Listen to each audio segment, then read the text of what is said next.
umpisahan agad natin mga kababayan, etong ating talakayan dito po sa mga nakita po nating balita na kung saan mga kababayan, pakinggan muna natin etong yan.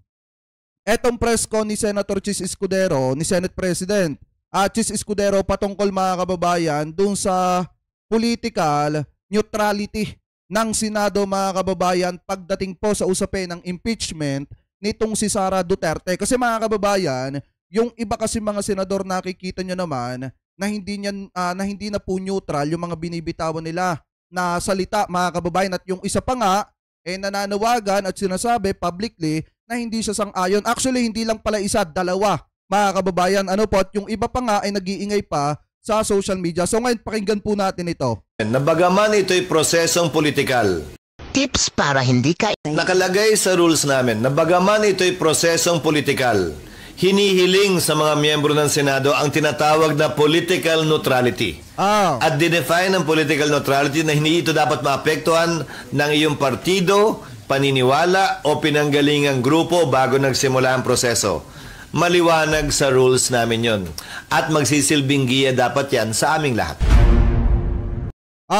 Maliwanag mga kababayan ha, kailangan neutral. Ano po, neutral yung mga senador sa issue ng impeachment nitong si Sara Duterte. Pero ano po yung mga nakikita natin ngayon? Eto, basahin natin etong nakita nating balita.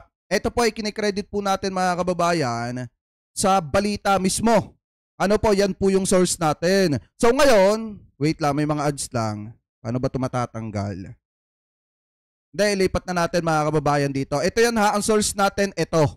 Inilipat ko lang dito para walang ads mga kababayan. So ngayon, sabi kasi dito, eto daw si Senator Zubiri, hindi daw po pabor sa impeachment kay Vice President Sara Duterte. Ito pa daw yung sabi dito, sana walang gulo. Naglabas ng salubin si Senator Mig Zubiri patungkol sa pag-usad ng pagsusumite ng impeachment cases or case laban kay Vice President Sara Duterte. Sabi pa dito mga kababayan, ito, sa panayam ng media sa Senador noong Miyerkules, Disyembre 4, 2024, sinabi niya na hindi raw siya pabor sa pagkakaroon ng impeachment laban sa pangalawang Pangulo. Tulad ng marami sa aking mga kasamahan, ayaw naming makita ang mga paglilitis ng impeachment sa Senado. Dahil maliwanag na ito ay magiging lubhang nakakahati daw mga kababayan. Sabi pa dito, hindi na raw magkakagulo lalo't papalapit na ang eleksyon, at nababanggit din niya na sanay yung magkakabati-bati na lang. Mga kababayan, yun yung sinasabi dito. Tama na muna yung awayan. Pero ngayon, kung titingnan po nating mabuti, pabor ba kayo, mga kababayan, na sana wag nang ma-impeach etong si Sara? Eto, tatanungin ko kayo ha, kasi taong bayan naman mga kababayan yung pinapakinggan dito. Mas marami mga kababayan, yun yung mas pinapakinggan. So ngayon mga kababayan, eto ang tanong, press 1 nga kung sang-ayon kayo na wag nang ma-impeach etong si Sara. Press 2 mga kababayan, kung dapat siyang ma-impeach. Kasi ang sinasabi dito, ceasefire na muna o ceasefire na muna mga kababayan. Ano po, yan yung sinasabi dito, tama na muna daw yung awayan, at sabi pa dito, pahintuin na muna yung tensyon sa national government. Pero syempre, personally, if you ask me for my personal opinion, sana walang gulo. Kasi ayaw po natin ng gulo at this point in time. Gusto nga po sana magkabati-bati na lang o ceasefire muna namin sa Adi Zubiri.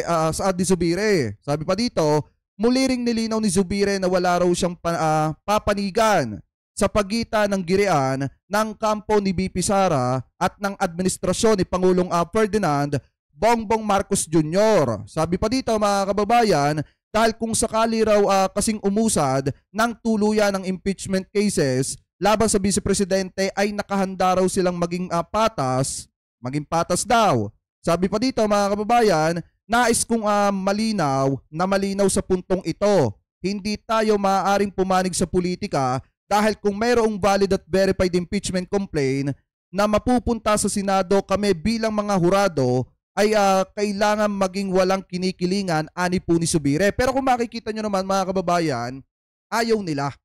ayaw nila ng impeachment patungkol dito sa issue nitong si Sara. Or ayaw nila na ma-impeach mga kababayan etong si Sara kasi nga pagmumulan daw po ito ng gulo. Pero kung titingnan po natin, hindi kasi pwede mga kababayan na laging uunahin yung sinasabi nila na mas importante at hahayaan na lamang po natin mga kababayan at papalampasin na lamang po natin yung paglustay ng kaban ng bayan at pera ng mamamayan. Dahil ang pinag-uusapan kasi dito mga kababayan, sa totoo lang, pera ng taong bayan. Wala namang problema na unahin nila yung importante, pero sana naman tutukan din nila mga kababayan yung investigasyon patungkol sa paggamit ng pera ng taong bayan. Kasi ang kawawa po talaga dito ang mamamayang Pilipino. So ngayon sabi pa dito, basahin pa natin. Sabi pa ni Zubire mga kababayan, so I'm not sure about the timing, but I don't want to say that I'm for against anyone. Nais naming manatiling neutral, walang kinikilingan, may 2 impeachment complaint laban sa pangalawang Pangulo. Nakapwa nanindigan sa oras na araw upang masingil at mapanagot si BP Sara sa umano'y maanumalya nitong sa umano'y anomalya nito sa kapangyarihan at sa taong bayan. Kaya nga mga kababayan siya ipinapa-impeach kasi alam nyo ba kung bakit? Hindi niya maipaliwanag kung saan napunta ang pera ng mamamayan at naging abusado siya mga kababayan di umano sa kanyang kapangyarihan bilang pangalawang Pangulo ng Republika ng Pilipinas. So ngayon, ang pinag-uusapan po kasi dito, hindi naman kasi laban ni Sara sa isang politiko. Ang pinag-uusapan po dito mga kababayan, laban ni Sara sa interes ng mamamayan. Kasi nga unang-una, ang panawagan ng taong bayan, dapat ma-impeach mga kababayan etong si Sara kung hindi niya masasagot at hindi niya matutukoy kung saan napunta ang pera ng taong bayan. Or kung may papaliwanag naman niya ng mas maayos, baka magbago pa. Kasi umiingay mga kababayan ng panawagan ngayon ng napakaraming netizen na dapat mapapanagot siya. Kasi pag hinayaan lang ng hinayaan, ang mangyayari po dyan mga kababayan, ang kawawa ang taong bayan. Diba? Kasi kung sa 2 years pa lang niya, hindi na maipaliwanag yung limpak-limpak na pera, kung saan dinala at inubos lamang di umano ng 11 days, mga kababayan, at hindi sila naging maingat sa paghawak at pangangalaga ng pera ng mamamayan, paano pa kaya yung mga susunod na taon pa? Sa tingin nyo magtitiwala pang taong bayan? Diba? Kaya nga dapat tututusin ang sinisigaw dito at sinasabi ng mga kababayang Pilipino natin, dapat ma-impeach etong si Sara para maibalik ang tiwala ng taong bayan sa ating gobyerno. Kasi the more na nakaupo etong si Sara at hindi po siya nai-impeach mga kababayan or hindi siya napapanagot sa hindi niya pag-iingat sa pera ng mamamayan, the more na magdadalawang isip ang taong bayan kung dapat pa ba silang magtiwala sa ating gobyerno. Ano po, dahil nga sa ipinapakita ng ating Vice Presidente. So maliwanag naman dito mga kababayan, ayon daw kay Zubiri, mananatili silang neutral. Pero sa unang pahayag mga kababayan dito, kung siya ang tatanungin, sana wala na daw pong impeachment na uusad mga kababayan patungkol daw po dito kay Sara Duterte. Ano po, so ibig sabihin, una pa lang, against na sila. Ano po, so ngayon, eto pa yung isa. Eto, pakinggan nyo mabuti to mga kababayan. Pakinggan nyo mabuti itong panawagan or etong statement publicly nitong si Senator Jinggoy Estrada. I-play na po natin. Impeachment is a political process, not a judicial one. Sang-ayon po ako sa hindi pagtuloy ng impeachment. There are many pressing problems in our country that need to be addressed, not only by the 2 highest officials, but also by us, lawmakers. Impeachment will only sow divisiveness and distract us from the urgent and pressing issues we must collectively address. Impeachment moves should be firmly rooted in the principles of justice and accountability, not personal or partisan motives. Patuloy ko po na ipagdarasal at hihilingin ko na rin ngayong Kapaskuhan na manaig ang reconciliation sa pagitan ng ating 2 pinakamataas na mga leader ng ating bansa para na rin sa kapakanan ng ating mga kababayan. Ayan mga kababayan, yung panawagan ni Senator Jinggoy Estrada, ang hangad niya magkaisa yung 2. Pero alam nyo ba mga kababayan, eto doon sa sinabi ni PBBM na hindi siya sumasang-ayon sa impeachment, yon ay isang pagpapakumbaba ng presidente sa pangalawang Pangulo ng Republika ng Pilipinas. Bakit mga kababayan? Sa dami ng ginawa ni Sara, eto isipin nyo mabuti ha, sa dami ng ginawa ni Sara na hindi maganda kay PBBM, inalipusta yung tatay niya, uhukayin sa libingan ng mga bayani at itatapon sa West Philippines gustong pugutan ng ulo etong si PBBM mga kababayan, and then pinagbantaan ng buhay ng presidente. Tingnan nyo mga kababayan kung ano yung sinabi ng presidente sa kanyang opinyon at palagay.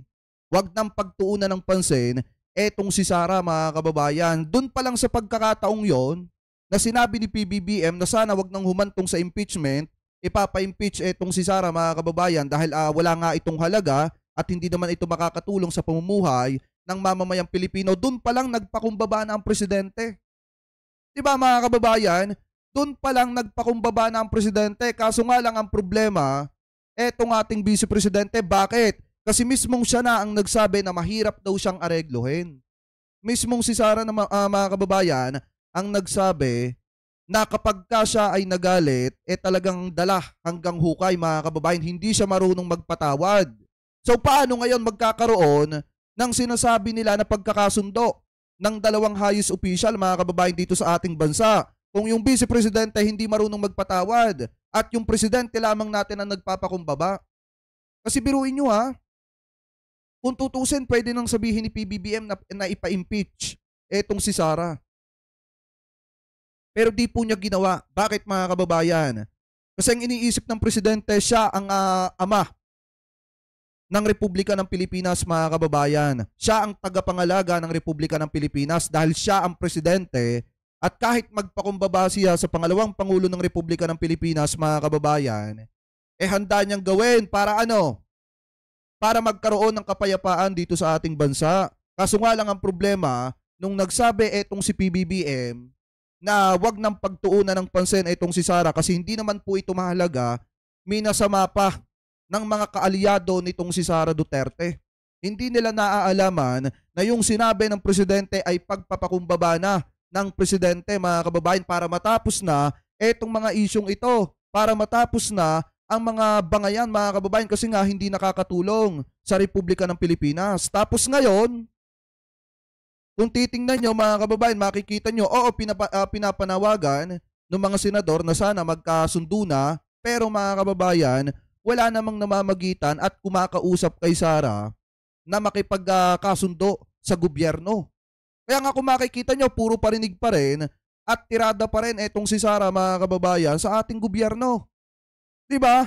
So ngayon, kung titingnan nyo pong mabuti etong binitawan ng mga senador, na dito pala makikita nyo na tumututol sila do sa impeachment mga kababayan nitong si Sara Duterte. Ibig sabihin, kung yung mga senador ay hindi na pabor sa impeachment nitong si Sara, kasi nga tingin nila, pagmumulan po ito ng malaking gulot, hindi makakatulong sa Pilipinas, malabo nang umusad dyan mga kababayan sa Senado. Siguro baka makalusot sa Kamara, pero pagdating ng Senado mga kababayan, hindi natin alam kung makakalusot pa yan dyan. Ayan, nagpakumbaba na. Nagpakumbaba na si Presidente mga kababayan sa pangalawang Pangulo, dun pa lang sa pagsasabi niya na wag nang pagtuunan ng pansin etong si Sara. Kasi hindi naman po ito importante. Dun pa lang mga kababayan makikita nyo na ang intensyon ng presidente ay mapabuti ang Pilipinas. Kaso nga lang minasama ni na Panelo, minasama mga kababayan itong mga kaalyado nitong si Sara, katulad nitong si Roque at niyang si Panelo. Sinasabi nila na kaya lang naman daw sinasabi ni PBBM yon, dahil daw mga kababayan para hindi pagbintangan etong si PBBM kung sakali na magtuloy-tuloy ang impeachment laban po dito kay Sara. Pero kung titingnan po nating mabuti, yung ginawa ni PBBM ay pagpapakumbaba dahil nga siya ang presidente ng Republika ng Pilipinas. Ano po, at yun ang panawagan ng iba sa mga kababayang Pilipino natin ang magkasundo na lang. Kaso nga lang, tandaan nyo, ang presidente natin hindi daw mabilis maareglo at kapag ka nagalit siya ay hindi siya marunong magpatawad. So paano ngayon magkakaroon ng pagkakasundo-sundo? Paano ngayon magkakaisa ang presidente at ang vice-presidente kung ang vice-presidente mismo ayaw magpatawad?